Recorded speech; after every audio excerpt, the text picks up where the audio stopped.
Okay, thank you. And thank you for allowing me to be a part of your big day. This is a joy, and really, it's an honor being able to share a little bit of my story with you.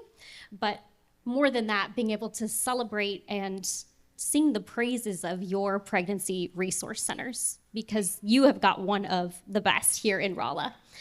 As I thought about who might be in this room, I got to thinking, and now I know we don't really know each other yet. Hopefully by the end of the night, we'll feel like we're friends. But as I got to thinking about who might be in this room, I started to really believe that no matter what you've been through, you're going to be able to see parts of yourself in the story that I share this evening. Even if you are someone who's never found themselves in an unplanned pregnancy, and even if you are someone who's never made an abortion decision. And the reason I got to thinking that is because despite not knowing you, I would venture to say that most of you in this room have experienced moments in your life of fear and uncertainty. And then I would go as far as to say, and listen, I'm not going to embarrass you. You don't need to raise your hands. You don't need to publicly identify yourselves. But most of us here have made a choice, maybe more than one in our lives, and then instantly wished we could take it all back. Am I right? And I think knowing that we share in those traits makes telling this story a tad bit easier. I feel like I'm among friends, like we are all one big family here. Now, I have to tell you that that's where I really believe the Lord wants me to take this message. I think He's put on my heart in particular to share with you about a choice that I made and why I made it, and why women today, still in 2026, even in great parts of the country that are more rural, a little bit more conservative maybe, are still making that choice, how it's marketed, what goes through their mind, although you did hear some of that, and then what you as a community of pro-lifers, believers who care so much about women like me can do about it. But before I can take you to that moment of choice where I tell you about what was going through my mind and how this looks and how it is marketed and what you can do to play a part, I think it's important that as new friends, we get to know each other better. And I'm already up here, so I've agreed to go first. And then maybe afterwards, all 465 of you could share with me your biggest life regret.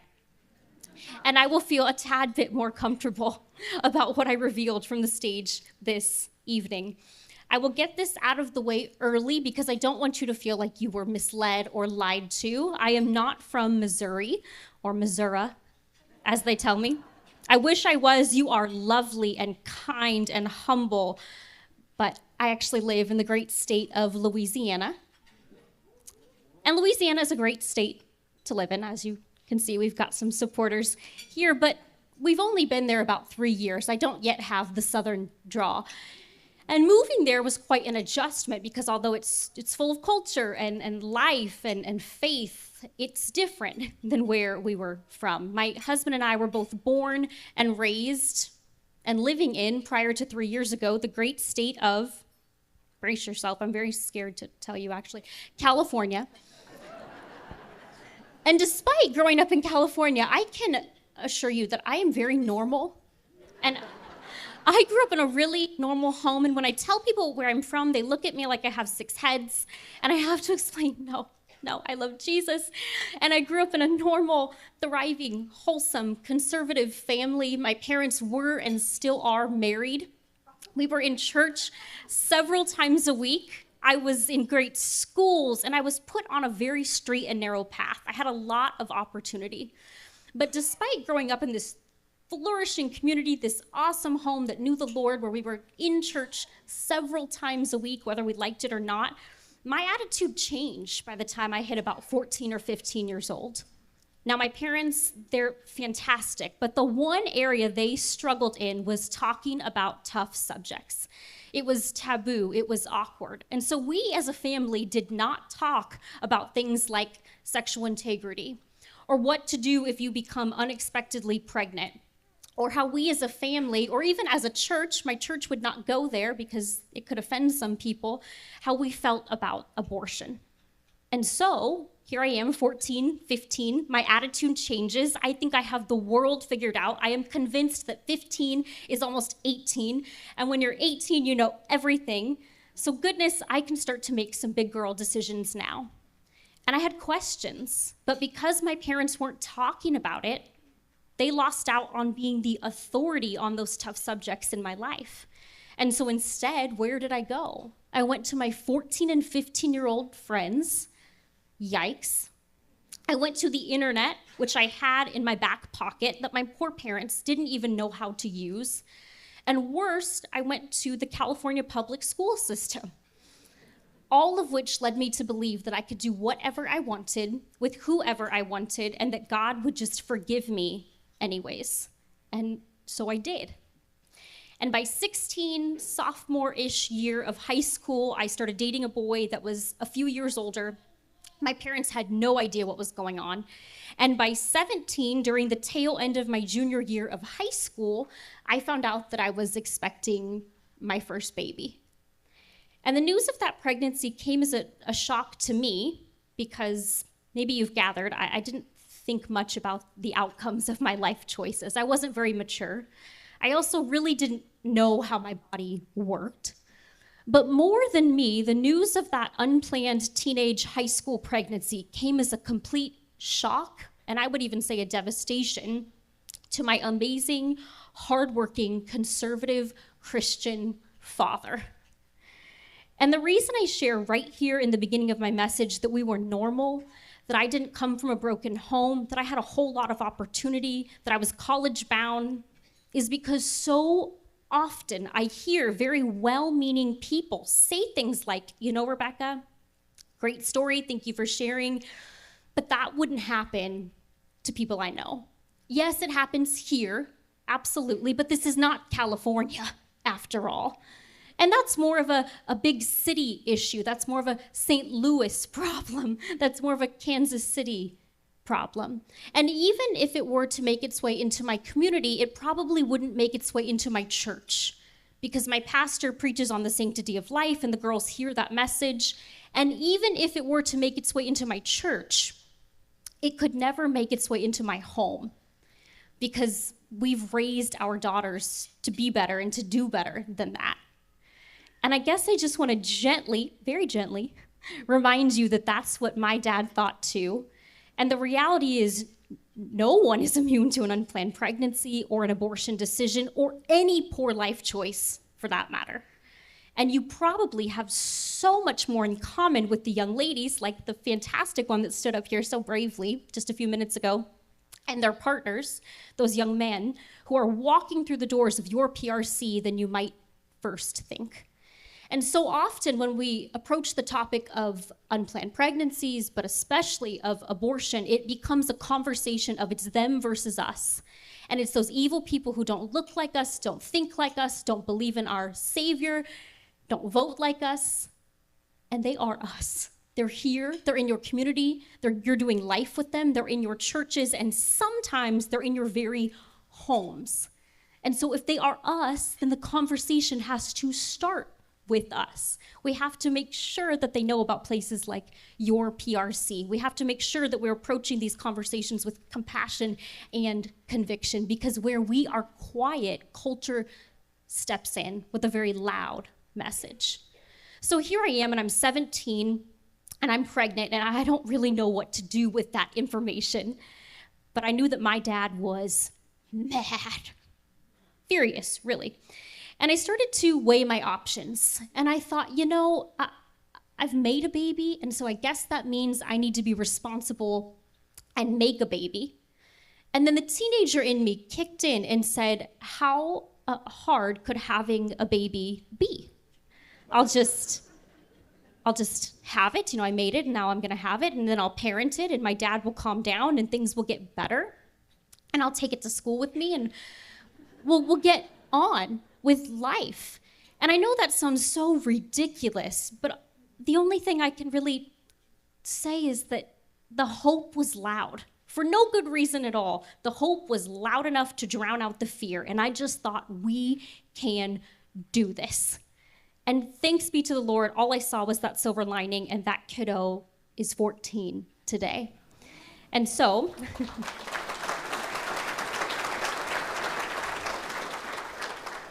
within a very short frame of time, about 9 months or so, a lot happened. I chose life, and I obviously just told you that I chose to parent, and my dad's anger wore off. Thank you, Jesus. And they were mostly on board to support me, and because of their help, I was able to graduate from high school. I delivered that little boy. I turned 18, and then I immediately started college at a local California State University. And so things were looking great. They were looking up. And as cheesy as this sounds now, I thought my baby and I, are shattering statistics. We are going to make it. And I'm getting good grades, and I'm rooting my whole identity in achieving. And I was proud. And my parents were proud. I think they thought, finally, our daughter is getting her act together. But the problem is, and maybe you just caught it, I made myself the hero of my story. And scripture is clear. It says that pride, which I have a whole lot of at the time, comes before the fall. And I didn't know it yet, but my fall was coming, because behind closed doors, nothing in my life had changed. You know, I wasn't introduced to a pregnancy center like yours. I didn't go through transformative life coaching. I was still making the same poor life choices over and over again. And when that happens, history repeats itself. And so about 9 months into this new life, which if you think about it, is 9 months into being an 18-year-old young adult, 9 months into being a college freshman, 9 months into being someone's mom, my world turned upside down. And the relationship I was in with my son's father became extremely violent. It was already leaning that way, but it was growing in violence to the point where I could no longer lie about what was happening. And my infant son was witnessing his mom being abused, and there were drugs being sold and drugs being taken. And I got to the point where I looked at my baby, who I would have done anything for, and I said, we cannot stay here. If we stay, nothing good happens. Either I don't make it out of this situation safe or whole, or worse, my baby who's witnessing all of this starts being abused, or my son grows up and repeats the cycle because his mom was never strong enough to leave. And so out of options, completely devastated, ashamed, I went back to my dad with my head hung completely low. And I said, Dad, I've been lying, and things are not as good as I portrayed them to be, and Eli and I are not safe, and I need your help. And my dad's first reaction was shock, because as you'll see throughout the night, I have a habit of shocking him. And then after he kind of regrouped and understood what I was saying, he talked with my mom and quickly got back with me, and he said, look, Beck, you're our kid. And of course, we want you to be safe and alive and whole and to graduate from college. And you're coming to us asking for help. I mean, we can't buy you a house. We can't put you up in an apartment. Your college doesn't have family dormitories. The only way we can really offer to help you is if you agree to live here. But in order to do that, my dad said, you're going to have to help yourself. You're going to have to get your life together. And you're going to have to abide by a very strict set of rules. And he began to kind of explain what those would be. And even at the time, this flighty, hysterical, immature young adult, I thought that my dad's rules were really understandable, which I think gives you some insight into how understandable my dad is. Things like, you know, we're not going to be your 24/7 babysitters. You're going to go to work, you're going to go to school, you're going to provide a little bit, you're going to come home. No college parties for you. Things like, you've got about 4 years to make this happen. You cannot live here forever. And then, of course, the cardinal rule, the rule that he really started to lean into ever since he came to terms with the news of my first baby, but definitely now, was, Becky, there can never be another oops. There can never be another next time. Because if you were to repay your mother and I after all we've done for you with baby number one, with the news of another unplanned pregnancy, and he kind of stopped and would always say, just don't put yourself in that position, because I will kick you and, quote, however many other children you planned on having here out. My dad is kind of a scary, sarcastic man, but I know it was from a place of love. He was using all the tools he had at his disposal to try to prevent me from ending up in that position again. And at the same time that my parents extended this second chance, this fresh start, I'm so grateful. I don't deserve it, but something was just kind of stirring in the pit of my stomach. And I thought it was nerves. I thought it was anxiety. And I said, I really want to make sure that all loose ends from that past abusive relationship have really been severed. And the best way I knew how to do that as a young, broken person in a dysfunctional on and off again relationship, not unlike the clients we see here, was to take a pregnancy test. It'd be negative, I'd chuck it in the trash, I'd get on with life. And so I guess in theory you have a couple of options, but as you know, it takes several weeks to get into a doctor's office, so that's not practical because my age group isn't too fond of waiting. We like immediate answers. I couldn't just waltz into my parents' home with a box of pregnancy tests because surely my dad or my mom would find it and they would have to kill me. And so that wasn't going to bode well in my favor. The only thing I could think of, because I did not know about places like your PRC, and women still today do this because I see the remnants they leave behind, is I drove to a local drugstore, like a Walgreens, before work one morning. I purchased an early detection pregnancy test, which anyone of any age can buy over the counter, and locked myself in a dingy drugstore bathroom. Within about 90 seconds of taking this test, I looked down, expecting to breathe a sigh of relief, and staring right back up at me were two bright pink lines. And in case it's been a while since you've taken a pregnancy test, or you're a man in the room and you've never seen one of these, obviously one line meant negative and two lines meant that I was expecting again. And I just remember kind of slumping to the floor of that drugstore bathroom and saying out loud to myself, how stupid could you possibly be to end up in this situation again? And if we're being honest, there are probably some of you looking up here at me wondering, how stupid could this poor girl have been? Like, bless her heart, This time she was an adult and her dad warned her and she knew how babies were made and she knew how to prevent that, and there's no grace, there's no mercy. And that was the reaction I feared the most from my friends and my family and my church. And I said, no one wants to hear my sob story twice. No one wants to go down this route with me again. And I started thinking not just about me, but about the baby who was almost a toddler at home that was counting on his mom to make it. He was about 11 or so months old at the time. So this is Eli, this adorable chubby bunny of a baby who at this point is going everywhere with me. He's going to friends' houses. He's going to college campus. He saw me graduate from high school. And I looked at him and I said, you were given a hard enough start to life. You were born to a 17-year-old high schooler, to a dropout, drug-selling, abusive dad who wants nothing to do with you, who, because I'm so stupid, I've let father another child he will want nothing to do with. And the only shot you, that's already here, have at making it are your maternal grandparents. My parents, who are providing for my car and our food and our safe home and our insurance and my ability to stay in college. And now my actions have cost us that. So we're gonna be alone and homeless, and my children are never gonna have a father. Fatherless children end up in gangs. I mean, the most crazy, irrational thoughts start to flood your brain. You start to tell yourself things like, I'll never finish college, and if I never finish college, I'll never make any money, and if I never make any money, I'll live on the system, and if I live on the system, I'll be a burden to the American taxpayer.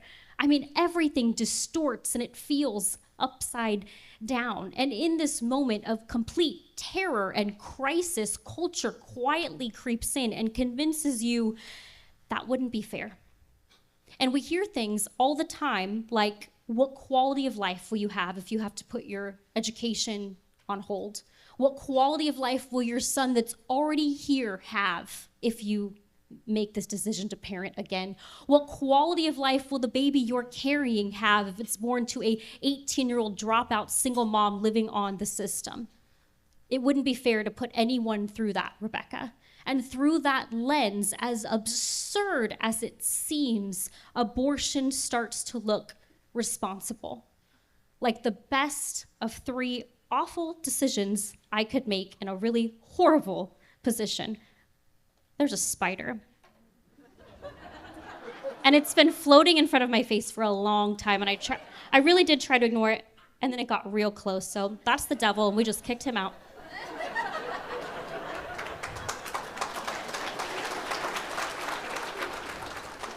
And under those circumstances, abortion can start to look really appealing to even the most conservative, most Christian women in your lives. And before even leaving that drugstore bathroom, I don't pray. I knew what I was doing was wrong. I don't phone a friend. No one wanted to hear this story again. Instead, I pull out my phone and I type in abortion clinics near me. And the only thought I had at all that pertained to my faith was, God is just gonna have to forgive me on this one. I'd rather face my heavenly Father later than face my earthly father now. And so searching on my phone, I began. And what you go searching for online, good, bad, or otherwise, you will find. And within about 30 miles of my home in Sacramento, California, there were 8 brick and mortar abortion facilities. And so that sends a sign to a young woman that abortion is not only accessible, but acceptable here. It's something that we community support and promote. And you may think, well, that's a whole lot different than Rolla. And I just want to remind you that a drive over into St. Louis or into Fairview Heights is nothing to a woman in crisis. And today, in 2026, your nearest abortion provider is as close as your mailbox. And we'll talk about that in just a bit. But as I'm scrolling, I start to realize that there is something more modern, something more natural, or so they say, something way less expensive in comparison to a surgical abortion, and it goes by many names. Just to make sure we're all on the same page, sometimes we'll hear it referred to as a chemical abortion, a medication abortion, the abortion pill, a DIY or do-it-yourself abortion, an at-home abortion, a pharmaceutical abortion, and to be honest with you, the list goes on and on and on, which is quite confusing. But I did want to clear this up. This is not Plan B. This is not the morning after pill. As Joe described earlier, this is an actual FDA-approved 2-step, 2-drug regimen that a woman will complete mostly at home with no medical supervision. And you may wonder, as sensible people, why would anyone want to facilitate their own abortion? That sounds awful and traumatic, and what will she endure? And those are good questions, and you're right. But I want you to pause for a moment and look at the way chemical abortion, the abortion pill, is marketed in your community still today in 2026, right here, even though you don't drive by and see a brick and mortar facility. She's not told what her body will endure, what will happen to her baby, what she's even ingesting. Instead, she's told things like, this is just Plan C. Okay, well, that's confusing, but I guess if Plan A, my birth control, failed, and Plan B, the morning after pill, failed, well, now I can just take Plan C. And it's kind of a hop, skip, and a jump from where I started, and we take pills for all sorts of problems in this country. They say things like it's just the 10-week after pill, though we know it's being used well past 10 weeks. And that doesn't sound that bad. And then they go as far as to tell some young women and their partners that this is just missed period pills that will bring back their monthly menstrual cycle. I mean, the deception is wild. And yet the same people who are able to get away with this kind of marketing say that places like your PRC are misleading and deceptive and dangerous, that they should be shut down. The nerve. Now, post-COVID, and especially post-Roe, access to online telehealth abortion, which again, Joe alluded to a few minutes ago, has grown exponentially, which means these pills mailed to someone's home who's never seen a doctor. And there are now over 75 online distributors. And worse, it's coming in often from places like India and Mexico and Austria. And you may wonder, again, good question, rational people, why would any person in the height of a fentanyl crisis order drugs online? Sounds like a bad plan. And it is, but I want you to pause for a moment and look at one of today's leading telehealth abortion providers, marketing right here in your community. If you know anything about marketing, you can look at this website and say, well, that doesn't look foreign, and that doesn't look fringe or dangerous. In fact, it looks kind of cute and kind of feminine. And they tell young women that for less than $200, without having to drive over into Kansas or St. Louis or Fairview Heights, without ever having to run into one of those mean, judgmental pro-life protesters, we can make this problem go away for you. Now, I have to tell you, it's gotten much, much worse. And here's what I mean by that. Just a few weeks ago, I logged into one of these fringe foreign telehealth provider websites. I used my mom's name, and Mom, if you're watching this, I'm so sorry. Today's her birthday, forgive me. My real address in Louisiana, where mailing abortion pills is a federal crime because our legislature made them controlled substances. I answered one question about being 7 weeks pregnant, and if my husband sees this, I'm not. That was also a lie. I paid nothing, not even the $199 offer here. No one asked me to submit a copy of my driver's license. No one ensured I'd had an ultrasound. No one knew exactly how far along I was or my age or that I was even a woman. I pressed submit, and within 2 hours, I got this email. Medication abortion service is provided for all gestations. Get this, regardless of how far along your pregnancy is. Your order is on the way. Delete this message and clear your browsing history for your safety. The package will arrive unmarked with no instructions. Refer to our website for details. Keep in mind, they sent me 4 times the amount of abortion pills typically used in a clinic setting. 16 arrived at my doorstep. And their website instructs women over 18 weeks gestation, when a baby is nearly halfway formed, can almost survive with medical intervention, to just keep taking 4 pills every 4 hours until everything is expelled. It's horrendous what's happened in the name of healthcare. And as Joe said, it's been delivered to minors, to traffickers. It's been used on unsuspecting women. But think about the marketing that you just saw, and consider the young people that you know. Consider the young people that walk through the doors of your PRC that are considering abortion. I mean, they're reactive, they're anxious, they're overwhelmed. Often they have low self-esteem, they're reactive. They're looking to just take immediate control to rectify their situation. Many, like me, already have children they're struggling to provide for. Often they fall below the poverty line. In unstable relationships, they're spiritually adrift. They're certainly not in church, and every single one of them is facing overwhelming pressure. And then they're sold the lie that this is simple, that this is no big deal, that this is safe. And that's a recipe for disaster. And it's no wonder why now, as Joe said, 63% of all US abortions are done chemically. And to put that into hard numbers for you, because it can be easy to get lost in statistics, that is 630,000 lives, just that we know of, that are ended by chemical abortion pills alone every single year. And to bring that number a little closer to home, in 2025, we can estimate, based on some preliminary data coming out of your state, that just about 4,000 abortions were documented in Missouri alone. But you have to understand, that doesn't include the women who went over state lines into Kansas and into Illinois, most of which were chemically induced. And so what does this mean? It means that my story, unfortunately, is no longer rare. It's no longer the exception. The truth is, as you've probably gathered, women are finding out they're pregnant faster than ever before, and our window of opportunity to reach them has only narrowed. The old way used to be that someone would call a pregnancy center and they would say, I found out I'm pregnant, I'm weighing my options, I'd like to get in for an appointment, can you see me next week?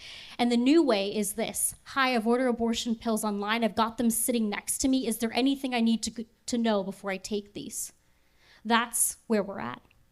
This is what your PRC is up against. Time is of the essence, and we have to reach her sooner online with marketing, through our advertisements like billboards, with truth, with compassion, with life-affirming care. Overturning Roe was a good thing. It needed to happen. But as you know, as you've seen, it didn't do away with abortion.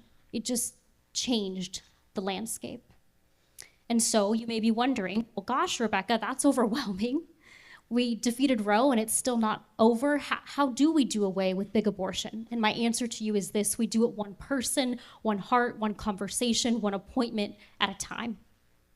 And right now is not the time to be disinterested in this issue. It's time to lean in with our prayer and with our provision for ministries like PRC, who are doing the boots on the ground work to make abortion unwanted and unthinkable here and beyond.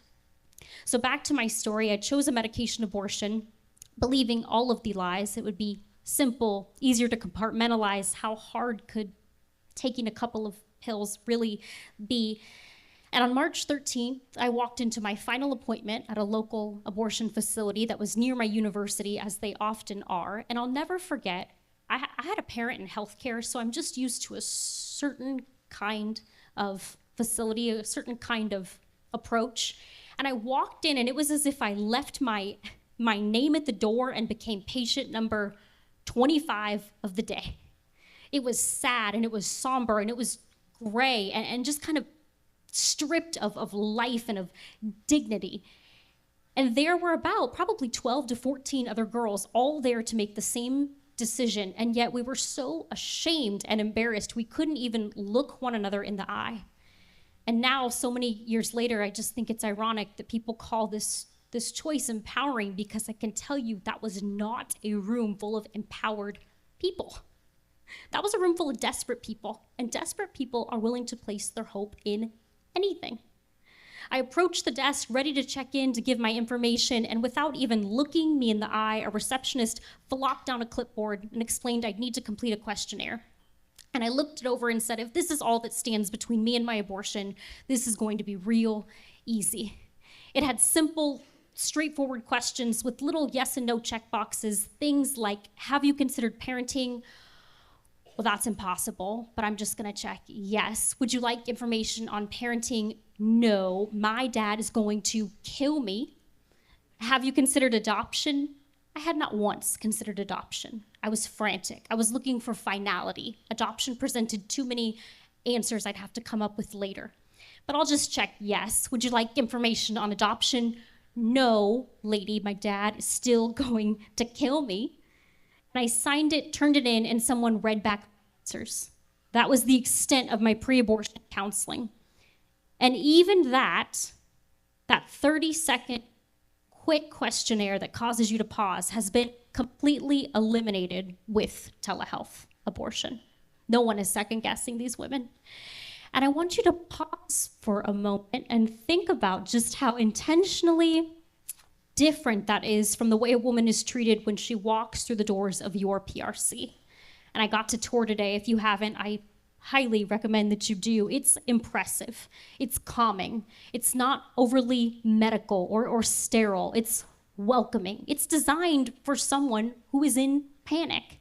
She's immediately greeted by Emily. She's looked at eye to eye like she has a name. They're telling her, you're welcome here, and your story matters here. And she drives the appointment. And then she meets with one of her life coaches, like Pam, or like Jane, or like Madonna, and in over an hour-long conversation, they're really walking through all of her options, not talking at her, but saying, hey, what would it look like, not just now, but 5 years from now, if you chose to parent this baby? How could we help you make that choice? What would an adoption plan look like 5 years out? What might be the consequences or the aftermath of an abortion, not today, but 5 years from now?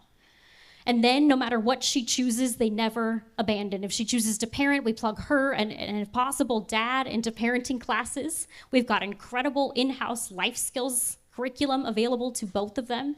If they need a place to stay, we have our Bridges transitional home. If she chooses adoption, we'll help her walk that plan, referring her out, but bringing her into the fold of the ministry for continued mentorship and prayer. And even if she chooses abortion, which your PRC would never want, offer, or refer for, never, we're able to bring her back for grief care so that she can surrender that at the cross and find healing in our Savior. I don't know if you've ever been in this type of situation, but I can assure you that that type of care, I'm going to repeat myself just to make sure everyone gets this. I don't know if you've ever been in this position, but I can assure you that that type of care, it's dignifying and it's humanizing and it makes you feel loved. And when you feel dignified and humanized and loved, it becomes easier to dignify and humanize and love the baby that's growing inside of you. And when that doesn't happen, it's nearly impossible.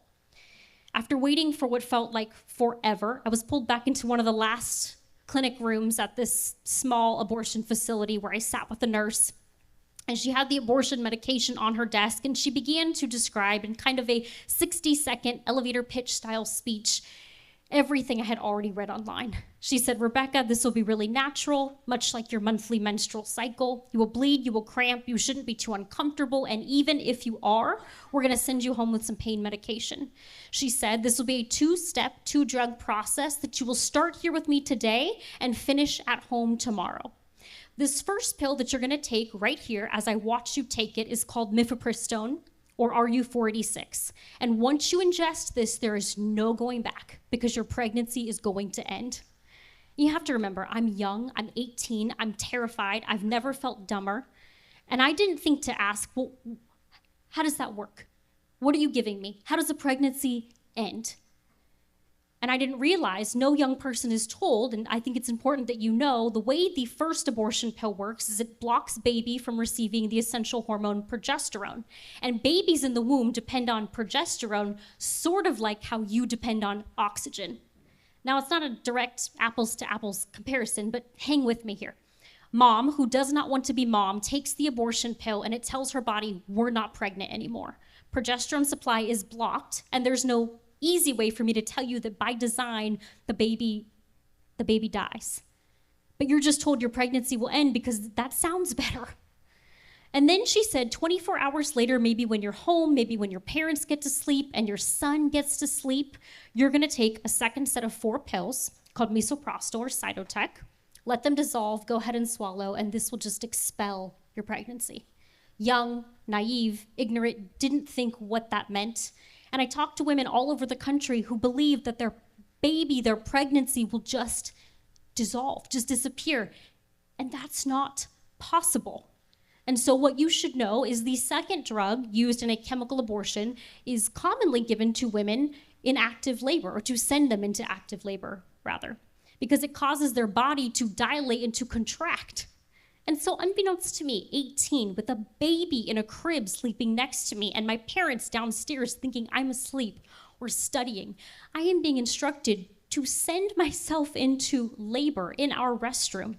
And then women are often told awful things, and this is as far as I'll take it, but things like it's best not to look and to just go ahead and flush.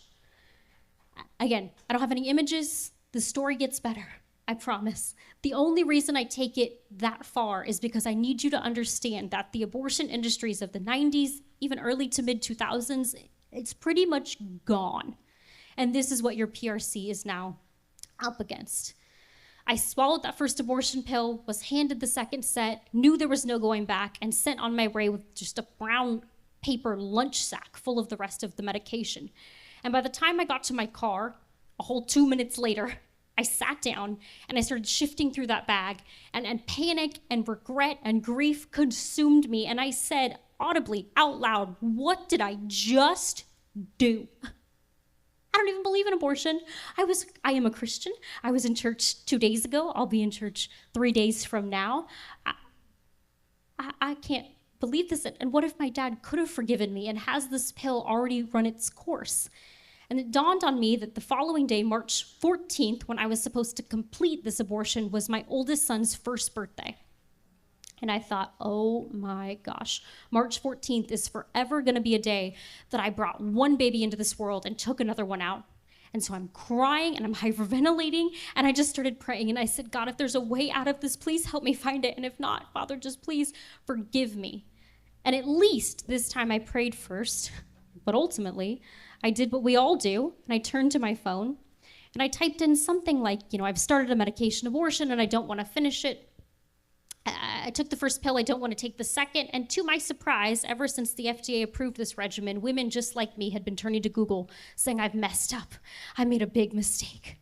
And finally, there on page 2, I found one pregnancy resource center, just like yours, but closer to me, that had an advertisement which said, if you've started a medication abortion and are having second thoughts, please call us. And so I did. And without waiting at all, a woman answered, and she calmed me down. And in 30 or so seconds, she asked me things that 3 abortion providers didn't bother to ask. Like, who are you? How'd you get here? What's your home life like? Do you know how abortion drugs work? And as I'm sobbing, she says, honey, I keep hearing you say your dad is going to kill you. Can I just ask, has he ever killed anyone before? And it was the first time anyone had said anything sensible to me. I said, no, I would be his first murder. Maybe he won't. And what she was doing is what your staff do here. She was getting me to think beyond the crisis, to say, maybe abortion isn't your only option.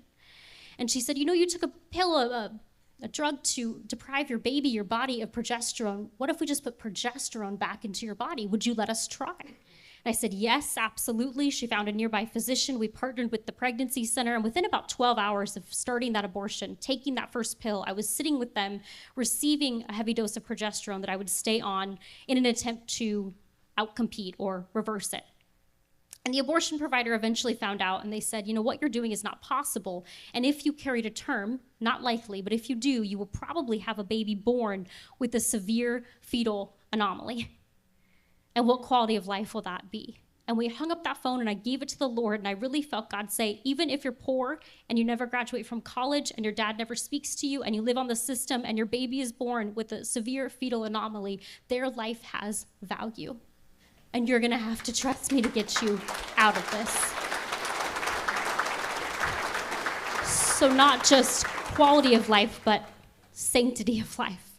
And I rested in that, continued going to my local pregnancy center, and you're probably wondering what happened. I won't keep that from you, but on October 20th of that year, I gave birth to another little boy who I named Zachariah, which means the Lord remembers.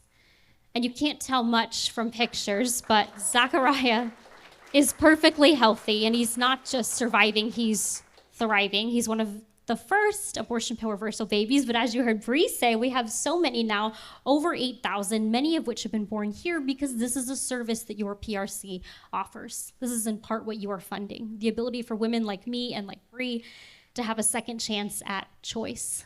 Now, Zach is incredible. He started out looking like the baby on the left, but today he looks more like the almost teenager on the right. He's funny, he's witty, he's everything I thought he wouldn't be.